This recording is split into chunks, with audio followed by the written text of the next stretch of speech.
فبأي آلاء ربكما تكذبان.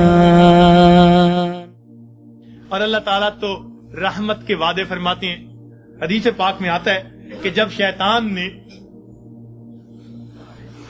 بہکانے کے لیے قسمیں کھائیں اور کہا کہ اے اللہ میں تیرے بندوں کو بہکاؤں گا دائیں سے بائیں سے آگے سے پیچھے سے وَلَا تَجِدُ أَكْثَرَهُمْ شَاكِرِينَ، اللہ یہ اکثر تیرے ناشکرے ہوں گے. تو اس وقت فرشتوں کو بڑی حیرت ہوئی، کہنے لگے اے اللہ اولاد آدم کے لیے تو مشکل بن گئی. پوچھا کیسے؟ اے اللہ یہ شیطان دائیں بائیں آگے پیچھے سے بہکائے گا اور بندوں کے لیے تو کوئی راستہ ہی نہیں بچا. اللہ تعالیٰ نے فرمایا کہ میرے فرشتوں یہ دو سمتوں کو بھول گیا، ایک نیچے کی سمت ایک اوپر کی سمت. میرا گناہگار بندہ جب اپنے گناہوں پہ پریشان ہو کر میرے در پہ آئے گا اور میرے در پر آ کر ہاتھ پھیلا دے گا، چونکہ ہاتھ اوپر کی سمت کو اٹھیں گے ابھی اس کے ہاتھ نیچے نہیں جائیں گے، میں اس کے گناہوں کو معاف فرما دوں گا. اور جب میرا بندہ اپنے گناہوں پہ پریشان ہو کر اپنے سر کو سجدے میں ڈال دے گا، چونکہ نیچے کی سمت سے شیطان اثر انداز نہیں ہو سکتا، میرا بندہ ابھی سر نہیں اٹھائے گا، میں اپنے بندے کے گناہوں کو معاف فرما دوں گا. تو شیطان نے ایک قسم کھائی تھی، فَبِعِزَّتِكَ، اللہ تیری عزت کی قسم میں تیرے بندوں کو بہکاؤں گا. اللہ تعالیٰ نے اس کے جواب میں فرمایا شیطان مردود تو قسمیں کھاتا ہے میرے بندوں کو بہکانے کے لیے ورغلانے کے لیے. ذرا میری بات بھی سن لے کہ میرے بندے بتقاضائے بشریت گناہ کرتے رہیں گے اگر اپنی موت سے پہلے سچی معافی مانگیں گے. فَبِعِزَّتِي وَجَلَالِي، مجھے اپنی عزت کی قسم مجھے اپنے جلال کی قسم میں ان کی توبہ کو قبول کر لوں گا. تو شیطان نے بہکانے کے لیے ایک قسم کھائی تھی، رحمان نے معافی دینے کے لیے دو قسمیں کھائی ہوئی ہیں. سبحان اللہ. اس لیے اللہ تعالیٰ کی ہر صفت کا ایک نام ہے لیکن رحمت کی صفت کے دو نام ہیں، رحمان اور رحیم. اور کوئی صفت ایسی نہیں جس کے دو نام ہو سوائے رحمت کی صفت. وہ تو اتنا کریم آقا ہے، وہ تو بخش کے خوش ہوتا ہے، وہ تو معاف کر کے خوش ہوا کرتا ہے.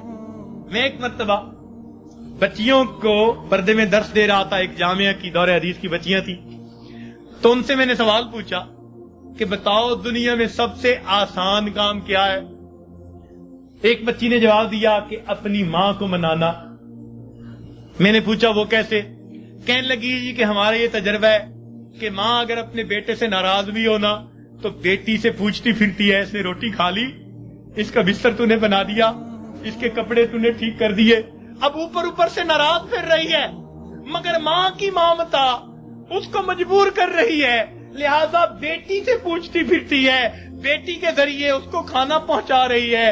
دل سے ناراض نہیں، خفا تھی، بچے نے ستایا مگر دل سے خفا نہیں، اس لیے پوچھتی بھی پھر رہی ہے کہ بچے کو سب چیزیں مل گئی یا نہیں مل گئی. تو وہ کہنے لگی کہ جب ماں کی مامتا کا یہ حال ہے تو ماں کو منانا بہت آسان ہوتا ہے. میں نے کہا ہاں ماں کو منانا آسان صحیح، پھر بھی ماں کے پاس آنا پڑتا ہے. بچہ آ کر کہہ دے امی معاف کر دیں، ماں معاف کر دیتی ہے.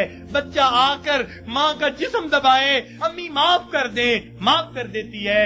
ہاتھ جوڑ دے معاف کر دیتی ہے. اگر پھر بھی معاف نہ کرے بچہ رو پڑے. ماں سے کبھی بیٹے کے آنسو نہیں دیکھے جاتے. کتنی ناراض کیوں نہ ہوگی جب دیکھے گی بچہ آنسو بہا رہا ہے، اپنے دوپٹے کے پلو کو لے کے آنسو پوچھے گی، کہے گی بیٹا رو نہیں، چل میں نے تجھے معاف کر دیا. تو ماں کو منانا دنیا میں اتنا آسان ہے. بچیاں کہنے لگیں، میں نے انہیں اس وقت بتایا کہ دیکھو ایک اور ذات ہے جس کو منانا ماں کے منانے سے بھی 70 گنا زیادہ آسان ہے، اور وہ پروردگار عالم کی ذات ہے. ماں کو تو پھر بھی زبان سے کہنا پڑے گا، پاؤں پکڑنے پڑیں گے، ہاتھ جوڑنے پڑیں گے، آنسو بہانے پڑیں گے. ایک وہ پروردگار ذات ہے جس کے سامنے بندہ تنہائی میں بیٹھا ہو، فقط دل کے اندر نادم ہو جائے، دل کے اندر شرمندہ ہو جائے اور دل میں پکارے پروردگار گناہوں کی معافی چاہتا ہوں، میں نے سچی توبہ کر لی، اللہ میں نے سلو کر لی، مجھے اپنا بنا لے، شیطان کے پنجے سے چھڑا لے. کوئی ہاتھ نہیں ہلایا، کوئی اس نے زبان سے لفظ نہیں نکالا، فقط دل کی ندامت کو قبول کر کے اللہ تعالیٰ اپنی ناراضگی کو دور فرما دیتے ہیں.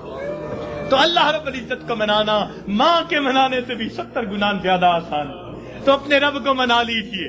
ابن قیم رحمت اللہ نے عجیب واقعہ لکھا، فرماتے ہیں میں گلی میں جا رہا تھا، میں نے دیکھا ایک دروازہ کھلا، ماں اپنے بچے کو مار رہی ہے، تھپڑ لگا رہی ہے اور کہتی ہے تو نے مجھے بڑا ذلیل کیا، بڑا پریشان کیا، نافرمان ہے، کوئی بات نہیں مانتا، نکل جا میرے گھر سے۔